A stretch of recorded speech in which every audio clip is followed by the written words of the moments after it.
Colombian and Filipina, having a baby with German nationality. How did it happen? My husband is a Colombian. He is already 20 years living and working here in Germany, and he has a residence permit of Niederlassungserlaubnis. And I am a Filipina nurse here in Germany. I'm already 4 years working and living here. The residence permit that I have is Aufenthaltserlaubnis. The day of my baby's birth in hospital. The hospital needs our documents to process the birth certificate of our child. They will send it to registry office. Then the registry office will give us appointment and give us our child's birth certificate. The city where you gave birth is also the city who will take care of your baby's birth certificate. I will only enumerate what documents we gave to the station to process the birth certificate of our child. Sorgerechtserklärung for unmarried couple. Vaterschaftsanerkennung for unmarried couple. Copy of residence permit ID, front and back. Original birth certificate and Senomar or certificate of no marriage of both parents with apostille, legalization, and translation to German. Sorgerechtserklärung for unmarried couple or the declaration of parental custody.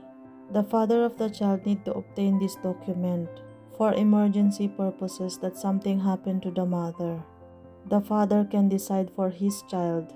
Without this document, if emergency come, the government will take full custody of the child. In Germany, they will not allow the father of the child to decide for his child's sake, especially if the couple are not married.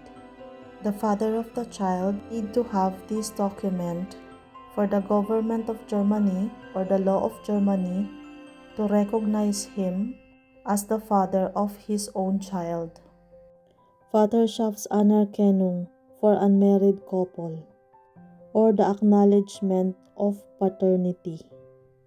You as a father recognize that the baby is your own. Without this document, the father cannot have rights to his child, especially for emergency cases. Again, for unmarried couple, the father needs to have this document before he can decide for his child. He has to acknowledge that he is the father of this baby. Here in Germany, everything must have proof and documents that sustain or support your claim. Verbal is not enough. They need proof and documents to recognize and allow your claim. Copy of residence permit ID. Copy of both parents' Aufenthaltstitel ID, front and back. Original birth certificate and Senomar with apostille, legalization and translation to German. Both parties or parents must have this document on hand before the delivery of the child. Updated Senomar and apostilles. These documents are very important because they cannot process the birth certificate of your child without both of your birth certificates. Especially for us that we are foreigner here in Germany, they are double checking the legalities of our documents. Remember, the list of documents are from my personal experience. Our own case scenario. My partner and I are both foreigner here in Germany. That's what the city registry office requested from us. Remember, my partner searched in Google if our child can become German citizen.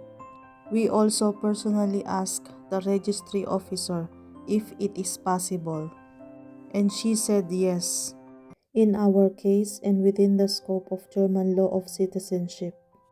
Remember, it is not automatic that if you give birth here in Germany, your child will become German citizen. You have to ask to authorized officials.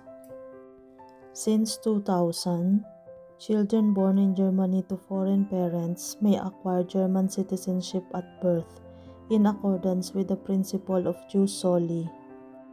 If at the time of birth, at least one of the child's parents have been lawfully residing in Germany for at least 5 years and has an unlimited right of residence.